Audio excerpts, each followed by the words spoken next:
Hello, everybody. This time we are looking at Tom Holland's new brand, BERO, and this will be an interesting one. And I think we'll have a lot to say. Gurjinder, what do you say? Yeah, this is the biggest launch of this past week, I can definitely say. Big name, influencer, actor, the Spider-Man of our generation is launching a non-alcoholic beer brand. So it's very cool to see. Let's talk about it. Let's jump in.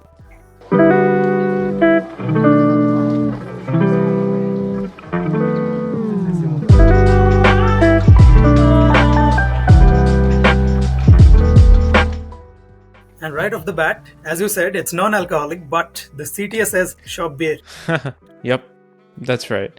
So I think it goes back a little bit to the story. Maybe we can go to our story and then let's see if we have a little bit of Tom Holland's background. Right off the bat, good. This is interesting. Graphics.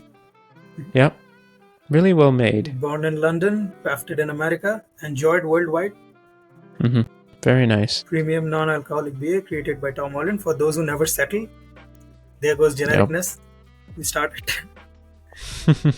Building well-being is holistic. Good.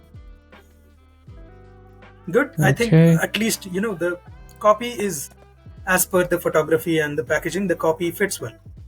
Yes, absolutely.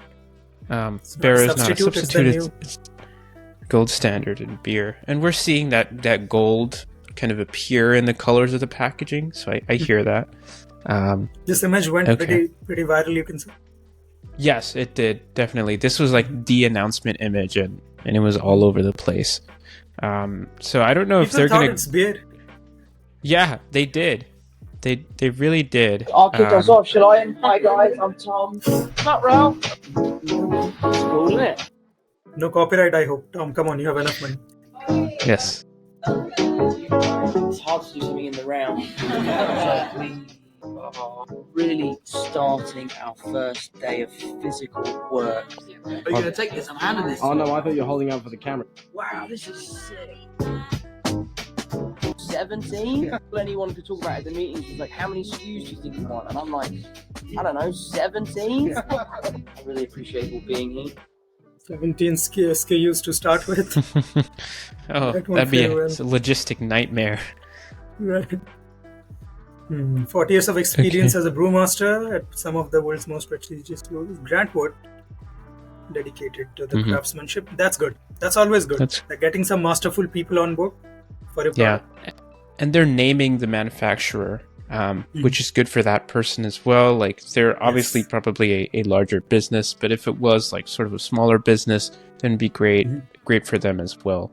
But they're calling out the source of where this is coming from, and I think it is being brewed in America, which is a good thing to see that it is a kind of within the country. It's kept kind of, it's a homemade kind of brand in that way. I would have liked this part to become, the scrollable folding, the self scroll thing. Yes. But it's not. Yes.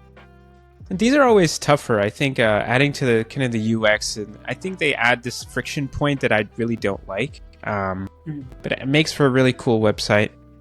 Right. The nav bar, just to call it out, is, I think, obnoxiously large. Especially when it's supposed to pop up. It covers a lot of the screen. Well, it takes a second to pop that up, even if it does, but okay. Where is it? Can't even do it. Yeah, I saw it pop up in there, but okay. Yeah, there it is. Yeah, that takes a big chunk of the screen. We need to, lower that a little bit. The new gold standard. Yeah. Yeah, again, they're bringing that tagline. Like, that's their tagline. That's their thing. I like it because it shows up in the packaging and it's something different. I haven't heard that in the beer aisle. So that's pretty cool. Good. Identity-wise, it's pretty good. Yeah. Only thing is, that's good. I was about to talk about contrast, then I realized it's just, renders in the real cans. This will look good. The golden thing will look pretty good. Yeah, absolutely. But still, the text... I just have one question though. Go ahead. So I am a teetotaler. I'm not even that. I don't even have tea, coffee, drinks, anything. So my question is, does non-alcoholic beer qualify as beer? Yeah. I don't drink it either. I've maybe drunk a few times, maybe during the year, nothing frequent. Just to say that this is a different kind of beer. So I am yet to try this. I mean, I don't know if it has any percentage of alcohol in it. If you try like the seltzer version, right? So that was like the original non-alcoholic kind of beer that came into the market, and that had a very, very low percentage of alcohol per can. And there's some out there that I don't even think have any. I might be wrong, but it's very, very little, like 0.5% alcohol. I think per that's volume, for right? the fermentation flavor. Yeah, exactly. So that makes it taste like beer, right? So if this doesn't have any alcohol percentage in it at all, then it's really just for the color and for that experience that you're drinking something that has a bit of like that lager or like that foam at the top, but it's not actually any kind of beer that's bad for you. So we'd have to look at the nutrition facts really quickly if they show up here. But I think that's the thing to look for. So there's the other thing, which is like sparkling champagne, sparkling wine, which are available in supermarkets. So they're basically just like sugary drinks, but they make them in such a way where it tastes like that. So there's the nutrition facts. If we get a chance to see there, we'll have our answer.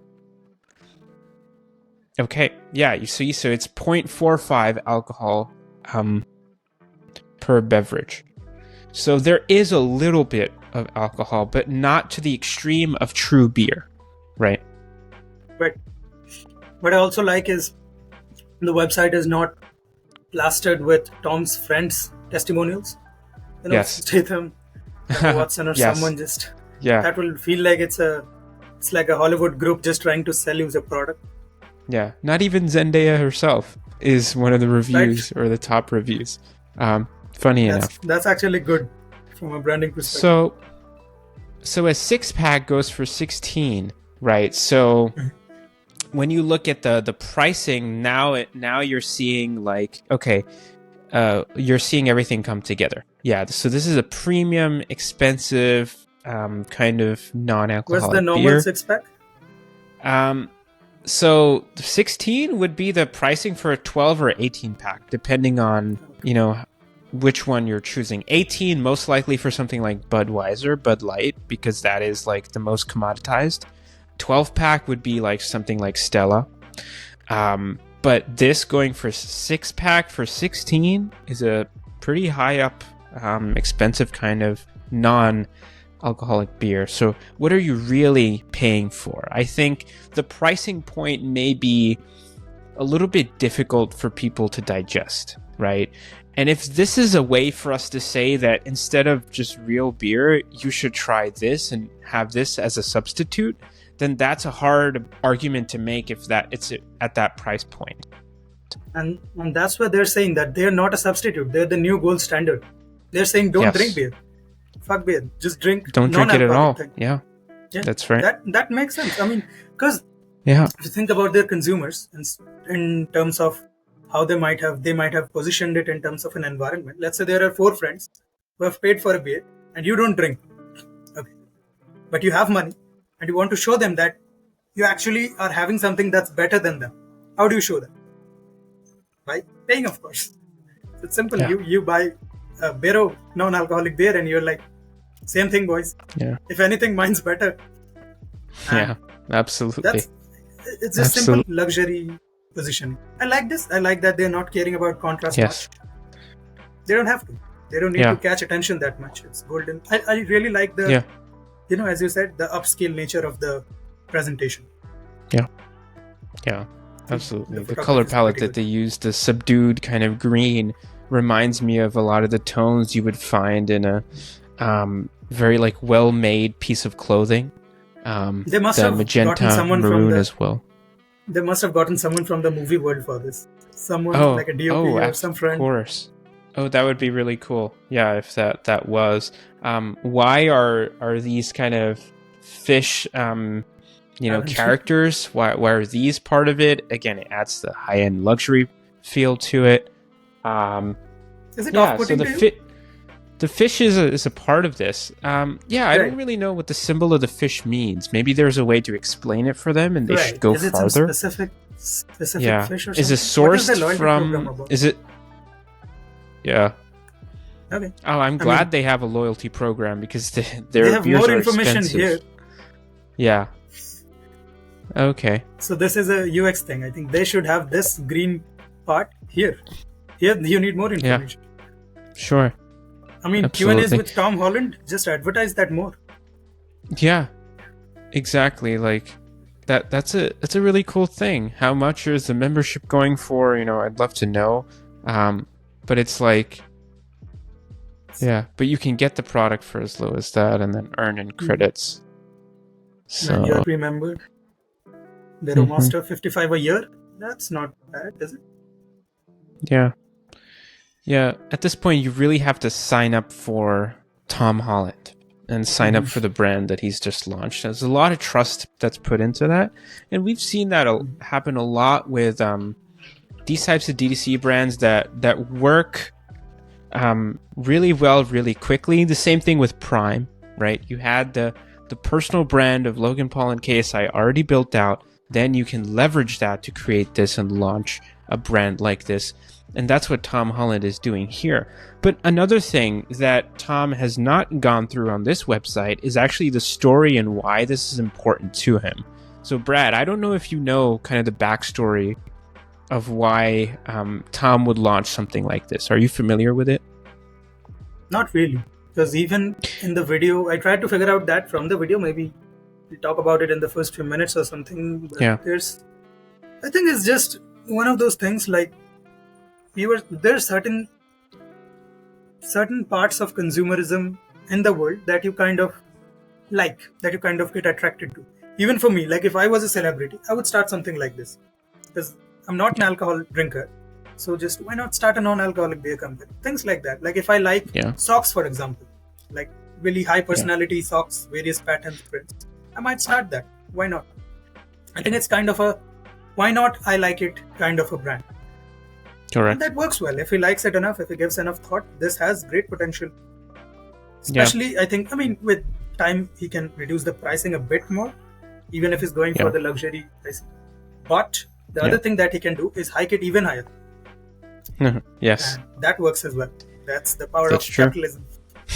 That's true. You hike it Add super some more high. subscription models to it. Add collections, merchandise, things like that. I love the photography. The entire thing is just made super well.